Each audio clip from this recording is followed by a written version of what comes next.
자, 오늘은 제가 이제 그 7월에 태풍이 와가지고 그 제주도에 있는 분들 이제 암투병 하시는 분들 만나기로 한 거를 이제 취소하게 돼서 제가 지난번에 8월 8일에 조촐하게 이제 지금 몇 분 만나가지고 총 한 4분 되셨죠? 만나서 이제 이런저런 많은 얘기를 하고 웃고 떠들고 아주 좋은 시간을 가졌습니다. 그때 이제 제가 한 분을 이제 보고 알게 됐는데 그 이제 한 분이 유방암 수술을 한 지 얼마 안 되셨어요. 보니까 그리고 유방 전절제를 하셨고 한쪽을 그 다음에 오른쪽 전절제 하셨고 그러니까 오른쪽 팔을 하시고 제가 항암 하셨고 이제 수술 하시고 그 확장기 그러니까 유방 재건화를 하기 위해서 이렇게 확장기를 끼워놓은 상태이시더라고요.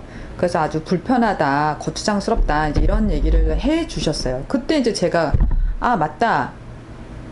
아, 유방 재건, 이제 하면서, 이제 저가 알고 있는 것들, 우려해야 되는 부분들, 이런 것들을 말씀을 드렸더니, 전혀 그런 것도 모르고 아무 생각도 없이 재건해야 된다니까, 그냥 의사가 하라는 대로, 그냥, 그, 유방 전절제 하면서 그 확장기를 끼고 나오셨다라고 얘기를 하시더라고요. 저는 이제 제 얘기가 이거는 그냥 어디까지나 저의 개인적인 생각이고 생각이니까 여러분들이 여러분들이 당연히 더 알아보시고 또 판단하고 선택하셔야 되는 부분인데 그냥 제가 알고 있는 상황들 좀 우려되는 상황들을 지금 이제 알려드리려고 해요. 왜냐하면 저는 성형외과에서 일을 한 경험이 있습니다. 그러니까 저의, 이 과거가 참 너무 제가 좀 삶의 경험을 다양하게 했는데요. 이제 저도 먹고 살려고 하다 보니까 그것 중에 하나가 이제 제가 정말 인생을 보고 좋아하는 거는 춤이고요.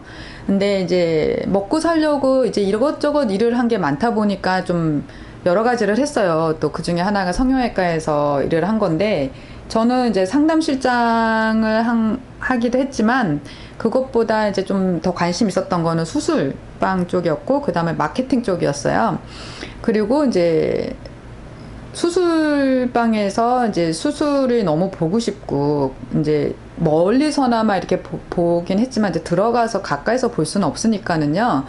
이제 그런 것들이 너무 궁금하기도 하고, 그 다음에 또 제가 했던 병원에서는 매년 1년에 2번 정도, 의료봉사를 가셨어요. 원장님께서. 그럼 거길 너무 따라가고 싶은데, 저는 이제 그런 걸 너무 좋아하거든요. 해외에 뭐 봉사 나가고 이러는 거를. 의료인이 아니라서 못 간다. 네가 가려면 간호조무사 자격증이라도 따라 이러시는 거예요. 그래가지고 그래. 그러면 나도 한번 간호조무사 자격증 따볼래. 그리고 난 수술방에 들어가서 그런 좀 수술하는 과정도 지켜보고 싶고 또 배우고 싶다. 이런 생각이 들더라고요. 그래서 사실은 성형외과 다니면서 간호조무사 자격증을 땄습니다. 이제 저녁에 야간으로 학원을 가서 수업을 듣고 그 다음에 이제 제가 다니던 성형외과에서 실무를 하고 그 다음에 또 원장님께서 소개해준 준형급 병원 종합병원에서 이제 또 실무를 배우고 그렇게 해서 이제 시험도 보고 해서 이제 자격증을 땄죠. 그러고 이제 의료봉사도 한번 갔다 왔고 수술방에서 돕는 일도 이제 해보고 이제 배우기도 했어요. 근데 좀 기간이 짧았어요. 왜냐하면 바로 제가 결혼을 하는 바람에 근데 또 결혼을 하면서도 저는 일을 하려고 했었는데 또 바로 아이를 가지는 바람에 이제 경력은 굉장히 짧은데 그래도 어쨌든 이제 그곳에서 공부하고 제가 이제 체험을 한 것들이 있으니까 9년 전 일이에요. 그러니까 지금 또 많이 기술도 발달하고 달라졌을 수도 있을 것 같아요. 한데 제가 아는 선에서만 말씀을 드릴게요. 좀 더 대신 알아보시고 정확한 판단하시기 바랍니다. 저는 재건하면은 요즘에는 유방암 환자분들 보니까 다 자가로 재건을 하시길래 이렇게 아예 이렇게 이제 백을 넣어서 하는 재건을 하시는 분을 본 적이 없다가 이번에 처음 본 거예요. 처음 만나 뵌 거예요. 그러니까 요즘에는 항암을 먼저 하는 이유가 그 전절제를 좀 피하고 절제를 최소화하고 자신의 이제 뱃살이나 뭐 옆구리 등 쪽 아니면 허벅지 이런 데 이제 살들을 띄어서 재건을 하는 걸로 가고 있거든요. 이제 그러려고 이제 항암도 먼저 하는 거고 이렇게 사이즈를 줄이려고. 그래서 최소한으로 절제하고 자기 걸로 재건할 수 있도록. 근데 자기 걸로 재건하는 게 가장 안전하죠. 내 살이잖아요. 내 혈관이 있던 살이고 다. 그러니까 이제 저는 그런 걸 많이 하는 걸로만 들어서 그 일반 그런 전절제 하신 분들이 재건한다라는 얘기를 이제 못 들어서 생각을 못 하고 있었죠. 저도 원래는 전절제예요. 제가 만약에 수술을 했더라면. 그런데 저는 절대로 재건을 할 생각은 없었어요. 너무 당연했어요. 고민할 일이 아니었어요. 처음에 의사 선생님하고 이제 진료 보면서 저는 전절제 해야 된다, 뭐 재건 이런 말 할 때, 아유, 전 재건 안 해요. 그냥 바로 제 입에서 나왔어요. 그냥 없이 살죠, 뭐. 아니면은 뭐 오히려 귀찮으면 나머지 한쪽을 잘라버리면 모를까. 저는 재건은 절대 안 해요. 저는 이렇게 말을 했었거든요. 그런 데는 이유가 분명 있겠죠. 저한테는 만약에 건강한 분이라면 저는 상관이 없다고 생각해요. 근데 저희는 한번 어쨌든 암이 있었었고, 뭐 의사분들은 당연히 안전하다고 말씀하시면서 진행을 하시겠지만 또 아니면 의사분들 입장에서는 이게 혹시 이제 뭐 덜 안전할 수도 있겠지만 여자들의 이렇게 상징인, 그러니까 여성성을 상징하는 게 유방이 없이 사시는 거에 대해서 너무 상실감이 큰 분들한테서는 당연히 재건 수술이 중요하고 또 그것들을 배려하기 위해서 이제 이런 재건 수술까지 있는 거긴 한데, 이제 무엇을 우선순위로 두느냐인 것 같아요. 이제 나는 도저히 외모적으로 이런 여성성을 잃은 것을 용납이 안 된다. 그러면 재건을 하시는데 이제 위험을 감수하고 하시는 거고, 나는 상관이 없다. 건강한 게 먼저다. 그리고 뭐 이 나이에 대해서 해서 뭐 하냐. 뭐 이러시는 분들이면 차라리 이제 안 하시는 게 좋고. 어쨌든 저는 반드시 유방 재건하시는 분들이 알아야 되는 부분이 있다고 생각합니다. 하지만 병원에서는 자세하게 이 부분을 설명을 안 해주실 거라는 거. 이제 첫 번째로 병원에서 안 해주는 이유는 만약에 이제 미용 성형 같은 경우에는, 그러니까 대학병원의 재건 성형에서는 설명을 해주는지 안 해주는지 제가 잘 모르겠어요. 하지만 이제 저는 이제 청담동에서 압구정동에서 일을 했었으니까 미용 성형 같은 경우에는 좀 축소해서 얘기를 해도 강조해서 얘기를 안 하죠.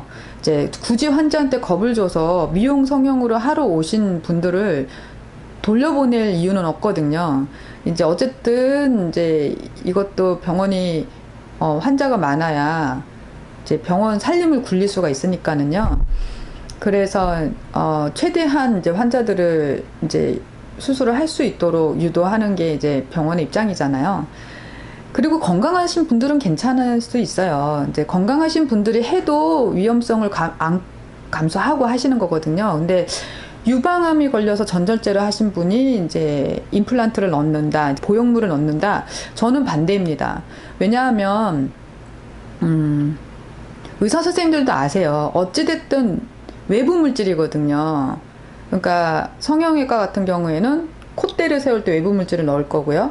만약에 이마를 볼록하게 하고 싶으면 자가지방으로 하는 경우도 있지만, 그 자가지방은 여러 차례 걸쳐서 해야지 이제 윤곽선이 이렇게 나오거든요. 그러니까 이제 그게 귀찮거나 여러 번의 시술이 싫으신 분들은 그냥 한 번에 보형물로 넣어서 하시는 경우가 있어요. 이제 조금, 근데 그것도 역시 모든 보형물은 위험을 감수하셔야 됩니다. 그러니까 부작용을 감수하셔야 됩니다.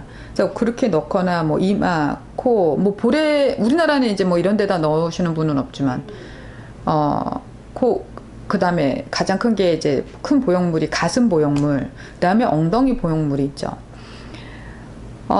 외국이 특히 가슴과 엉덩이 보형물을 이제 많이 하는 거였다가 이제 한 10여 년 전부터 우리나라도 이제 가슴을 확대하는 수술을 이제 많이 하기 시작을 했죠. 그러면서 이제 보형물도 이제 새로운 것들이 이제 제약회사를 통해서 이제 병원에 납품되기 시작합니다. 이제 제가 있을 때 이제 그 텍스처가 나온 지 얼마 안 됐을 때였었어요. 이제 보형물이 보면 스무스한 보형물이 있고 그 면이 아주 매끄러운 거, 이제 제가 지금 말하는 건 게일 형태의 보형물입니다. 최근에는 게일 형태의 보형물을 쓰거든요. 그 스무스가 있고 이제 텍스처가 있죠. 이게 좀 꺼끌꺼끌한 표면이 꺼끌꺼끌한 게 있고 이제 매끄러운 게 있고 이제 모양이 이제 완전히 동그란 게 있고 이제 밥공기처럼 아니면 이제 물방울처럼 살짝 위에는 약간 사선지고 밑에가 좀 풍성해 보이기는 모양이 하여튼 여러 가지가 있어요. 그게 뭐 몇 cc냐에 따라서 크기도 다 다르고 근데 그 전에 가장 많이 먼저 이제 시행됐던 게 식염수 백이에요. 그러니까 이제 매끄러운 주머니에 이제 백에 식염수를 이제 몇 cc를 넣느냐에 따라서 이제 가슴 크기를 이제 정해서 이제 보형물을 넣는 건데 지금은 이제 식염수 백 거의 안 할 거예요. 안 하는 추세예요. 제가 있을 때만 해도 이미 안 하는 추세였고 그 식염수 백 예전에 하신 분들이 이제 간혹 와서 뭐 재수술을 하시거나 아니면 빼거나 아니면은 그 이미 하셔서 이제 그 이제 관리 부분이 있거든요. 이제 스무스나 식염수 백은 반드시 이제 관리를 받으러 오셔야 돼요. 그 관리가 조금 고통스러운 과정이긴 하지만 이제 그런 환자분들 한두 번은 봤어요. 근데 거의 없었고 그랬는데 이제 저는 권하는 거는 굳이 반드시 하셔야 되면 그러니까 저는 권하는 건 하시지 마시라. 어쨌든 외부 물질입니다. 이거를 임플란트라고도 하고 그다음에 포린 바디라고도 하거든요. 외부 물질, 포린 바디. 내가 내 몸에서는 외부 물질은 이제 적으로 규정을 하고 공격을 하는 경향이 있잖아요. 이거는 그냥 상식이잖아요. 다 아시잖아요. 그렇기 때문에 어쨌든 부작용이 올 수가 있습니다. 그것을 방지하기 위해서 이제 약들을 쓰죠. 그리고 이제 대다수는 많은 분들은 이제 부작용 없이 이제 가는 경우가 있죠. 그렇지만 이제 다른 시술이나 수술에 비해서 부작용의 사례가 조금 높은 편이에요. 이 임플란트를 하는 경우에는 이제 뭐 치과에서는 이가 임플란트 이 외부 물질도 이렇게 하는 게 있고 뭐 정형외과에서는 무릎 연골 없어지면 떼버리고 이제 인공관절 하는 것도 임플란트고. 근데 이런 모든 임플란트, 즉 포린 바디의 수명은 10년입니다. 그러니까 10년이 지나면 갈아주셔야 돼요. 아니면 아예 빼고 없이 하든지. 근데 뭐 코나 가슴 보형물 같은 경우에는 빼고 없이 살아도 모양만 달라질 뿐이지 문제는 없잖아요. 이제 그러니까 이제 이런 거는 이제 미용에 속하는 거고 이제 관절 이런 거는 빼면 아예 다리를 못 쓰니까 이제 다른 새 걸로 이제 갈아줘야 되는 거고 이제 그런 불편함이 있죠. 근데 어찌됐든 이런 모든 임플란트 수술에는 부작용이 따른다. 왜냐? 외부 물질이기 때문에.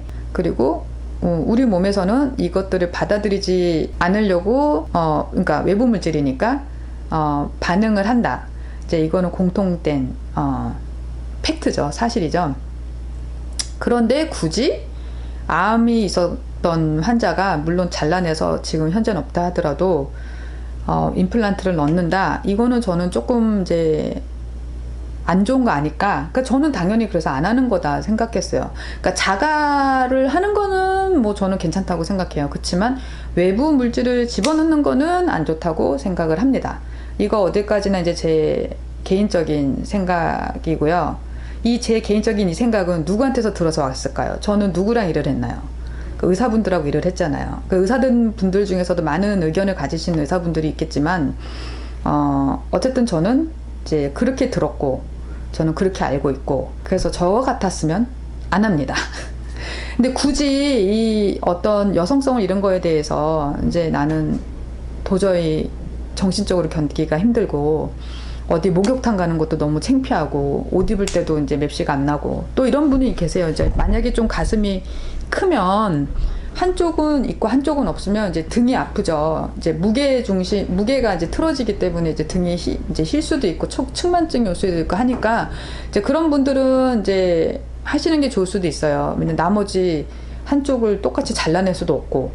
근데 이제 그러면 한쪽을 맞춰서 해서 몸의 균형을 맞춰줘야 된다 하면은 이제 부득이하게 하셔야겠죠. 왜냐면 이제 유난히 가슴이 컸던 분이라면 그게 아니라면 저는 이제 만약에 저같이 뭐 사이즈를 말하긴 참 민망하지만 저는 큰 편이 아니에요.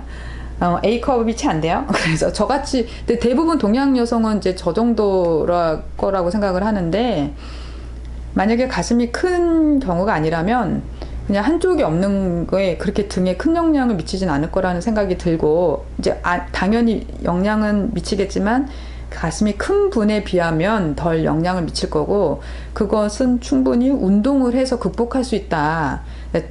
등을 관련 운동을 많이 해주시고 옆구리 운동 많이 해주셔서, 그러니까 근력을 잘 균형 있게 키워 놓으면 이제 충분히 극복할 수 있는 문제가 아닐까라는 생각이 듭니다. 그래서 안 한다. 근데 굳이 하셔야 된다. 나는 정신적으로 힘들다. 꼭 있어야 된다. 그러면 재건을 선택하시되, 저는 요즘 사용하는 그 겔 형태의 백은 피하셨으면 좋겠다라는 생각이 듭니다. 그러니까 건강한 사람이 미용상의 목적으로 하는 거면 상관이 없어요. 근데 암이 한번 왔던 우리들은 좀 뭐든지 조심을 해야 되지 않을까라는 생각이 듭니다. 뭐 제약회사에서는 이 겔 형태가 뭐 절대 터지지 않는다, 뭐 이렇게 얘기하는데, 저는 찢어진 겔을 많이 봤고요. 보형물 터져요, 이것도. 그 다음에 얘네들은 터져도 모양이 변형은 안 되지만, 왜냐면 겔 형태로 서로 붙잡고 있기 때문에 안 되지만, 어쨌든 이 내부에 있는 그 겔의 물질이 이렇게 터졌을 경우에 몸이랑 어떤 반응이 일으켜지는지, 아직은 이제 이게 나온 지 얼마 안 됐기 때문에 완벽히 안전하다, 이게 모든 임상과 테스트를 끝났다라고 보기가 어렵거든요. 그러니까 이제 암이 한번 있었던 환자들은 좀 그 위험성을 안고 가야 되지 않나라는 생각이 들어서 저는 반대를 합니다. 이 겔 형태의 보형물을. 뭐 의사 선생님이 뭐 안전하다고 말씀하시겠죠? 근데 그 안전하다라고 의사 선생님한테 얘기한 사람이 제약회사거든요. 그러니까 저는 그 제약회사에서 안전하다라고 얘기하는 거는 정말 오랜 시간이 지나봐야지 알 수 있는 거거든요. 그렇기 때문에 좀 피해야 되지 않을까라는 생각이 들고, 만약에 그래서 굳이 하셔야 된다면 식염수백 추천드립니다. 지금은 아마 하도 안 하니까 식염수백을 구하기도 어렵지 않을까라는 생각이 좀 들긴 하지만, 굳이 만약에 하셔야겠으면 식염수백으로 하시는 게 좋겠다라는 생각이 들어요. 우리 체내도 식염수와 같은 농도잖아요. 그리고 식염수는 우리가 혈관으로도 이제 다른 주사제를 넣을 때 섞어서 넣을 수 있는 가장 안전한 거잖아요. 그렇기 때문에 얘가 터졌을 경우에 그냥 우리 몸에 그냥 식염수로서 흡수되는 거 외에는 부작용이 없어요. 다만 그 식염수백이 터지면 모양이 이제 이 쭉 식염수 물이 빠져나가면서 모양이 그 풍선 빠진 바람처럼 변형이 그러니까 꺼지니까 가슴에 변형이 오겠죠. 그러니까 이제 그러면 병원에 가서 빼고 뭐 다시 넣든지 해야 되는 번거로움이 있겠지만, 어쨌든 저는 식염수는 뭐 아직까지는 큰 부작용이 없는 안전한 물질이니까 저는 식염수 백을 하시는 게 좋겠다. 대신 이건 번거로워요. 왜냐면 최근에는 그러니까 겔 형태의 텍스처를 하는 이유가 가슴 마사지를 안 해도 되기 때문에 그걸로 많이들 하는 거거든요. 그냥 수술만 하면 끝이에요. 회복만 하면. 근데 겔 형태라도 스무스 형태라든지 아니면 이런 식염수백 같은 경우에는 이 수술 후에 몇 달간 이 마사지를 받으셔야 돼요.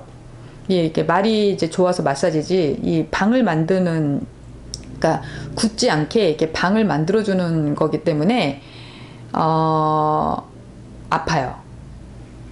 마사지라고는 하지만 마사지라기보다는 이게 조직을 떼어내는 거랍니다. 그래서 이제 저가 있을 때만 해도 그 전에 이제 식염수백을 하시거나 아니면 스무스백을 하신 분들이 있었기 때문에 그 마사지를 받으러 오는 분들을 제가 봤어요. 그러면은 정말 한번 마사지 드득 할 때마다 근데 그 한 번 하면 끝나는 거예요. 그래 이제 대신 매우 아프다고 하더라고요, 환자분들이. 그래서 이제 그게 좀 번거로워요. 근데 번거로움은 있더라도 아직까지는 식염수백이 제일 안전하다고 저는 생각을 해요. 저희는 환자니까. 그래서 이제 굳이 하셔야 되면 식염수백을 권합니다. 그 외에는 저는 별로 겔 형태의 것은 이제 안 하시는 게 좋겠다라는 생각이 들고, 최근에도 신문에 났잖아요. 엘러건 사건 다 리콜했잖아요. 이미 가슴 보형물 넣은 사람들은 뭐 방법이 없다. 문제가 생기면은 병원에 가라. 이제 이게 지금 해결책이고, 그 외에 지금 병원에 쭉 뿌려진 모든 엘러건사의 그 보형물들은 다 리콜 됐죠. 그렇다면 이제 지금 보형물을 만드는 회사들이 딱 그냥 손에 꼽는데 몇 군데가 있는데, 과연 이제 지금 현재 다른 보형물 회사들은 문제가 안 일어났다고 해서, 엘러건 되게 유명하거든요. 거기도 처음부터 다 안전하다고 해가지고 이게 보급이 되고 수술이 된 건데, 그 보형물로 지금 이제 여러 가지 사례들이 나오면서 이제 리콜이 된 거잖아요. 그러니까 항상 뭐든지 나쁜 사례가 나와야, 그러니까 누군가는 피해를 봐야, 그러니까 나라에서 이제 막고 그다음 제약회사가 오케이 그럼 리콜한다 이렇게 결정을 하게 되는 거잖아요. 그러니까 뭐 다른 회사 거는 안전하다, 뭐 문제가 없었다라고 얘기하겠지만, 어쨌든 저희는 환자니까 조심해야 되지 않을까라는 생각이 듭니다. 네. 이게 어떻게 보면 일방적인 그냥 제 의견일 수도 있어요. 근데 저 같았으면 안 한다라는 거. 저는 진짜 처음에 전절제 무조건 항암을 해도 범위가 이 암이 이렇게 몇 개가 이렇게 붙어 있지만, 얘네들이 몇 개밖에 없지만 이게 붙어 있는 그 밑에 베이스 범위가 좀 넓어서 암 자체는 줄어들어도 이 베이스가 있었기 때문에 전절제 해야 된다고 하셨거든요. 그래서 그때 마지막 항암나 하고 검사하고 나서도 그렇게 말씀하셨거든요. 그러면 이제 꼭 재건을 물어봐요. 하실 거냐 안 하실 거냐. 저는 당연히 안 한다고. 아니, 저는 1초의 망설임도 없이 안 한다고 했어요. 왜냐면 저는 이제 그런 보형물들이 어떤 것들이 있고 어떤 부작용들이 일어날 수 있는지, 어떤 불편한 것, 이제 뭐 안전한 백 같은 거는 어떤 불편함이 있는지 알기 때문에 너무 당연하게 그걸 왜 해요? 뭐 제가 이제 뭐 20, 30대 처녀도 아니고, 그다음에 뭐 지금 건강이 문제지 미용을 가릴 때가 아니기 때문에, 이제 저 같았으면 저는 당연히 안 한다 이렇게 생각을 했죠. 그래서 여러분도 반드시 좀 알아보고 이제 결정을 하셔야 된다. 그냥 의사 선생님이 어떻게 가슴 한쪽 없이 사는 것보다 하시는 게 낫지 않겠어요? 그냥 이번에 그냥 수술한 김에, 누운 김에 그냥 잘라내고 그거 확장기까지 끼고 나오시죠? 이렇게 해서 그런가요? 네네네 이러고 그냥 하실 게 아니라, 반드시 이제 좀 다 장단점을 좀 알아보시고 내가 결정하고 선택하실 수 있었으면 좋겠다 라는 생각에 말씀드리는 거예요. 무슨 말을 하든지 이제 저는 조금 조심스러운데, 이제 어떤 반박의 글이 달릴지 몰라서. 근데 저는 항상 얘기하는 거는 철저하게 환자의 편에서 저는 얘기를 합니다. 제가 무슨 뭐 의사도 아니고 뭐 제약회사 직원도 아니고 아무것도 아니고 그냥 평범한 주부지만, 저도 환자고, 또 그래서 환자의 입장에서 환자로서 이제 철저히 환자를 위해서 얘기를 하는 거기 때문에 좀 잘 걸러서 들어주셨으면 좋겠고, 제 의견이 이렇다 말씀드립니다. 도움이 되셨으면 좋겠고요. 항상 여러 번 말씀드리지만 중요한 건 이제 환자가 알고 선택하는 거. 그러니까 누구에 의해서 그냥 그런가 하고 그냥 아무 생각 없이 따라가기보다는 내가 알아보고 주체적으로 생각하고 결정하고 하고 또 그 부분에 대해선 그래서 내가 책임을 지고 이제 이렇게 돼야 되지 않나라는 생각이 듭니다. 오늘 하루도 좋은 하루 되셨으면 좋겠고, 다음 시간에 또 뵙도록 하겠습니다. 감사합니다.